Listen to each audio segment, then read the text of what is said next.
Welcome back. Today we are exploring a fresh online earning trend in 2026, digital concierge side hustles. Americans are getting paid to manage online lives, from subscriptions to social media, and it's becoming one of the most in-demand services. A digital concierge is like a personal assistant for the internet. You help clients organize streaming, subscriptions, manage online shopping, schedule virtual appointments, or even clean up their digital files.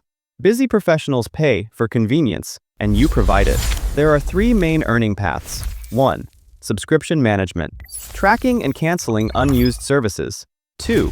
Digital organization, cleaning inboxes, calendars, and cloud storage. 3. Online presence support, scheduling posts, monitoring accounts, and handling small tasks. With Americans juggling dozens of apps, platforms, and subscriptions, digital overwhelm is real. Companies and individuals are outsourcing these tasks to concierges.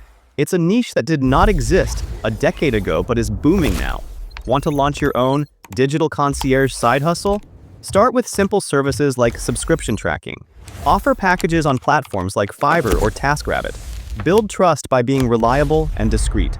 Scale by adding premium services like social media scheduling or online shopping assistance.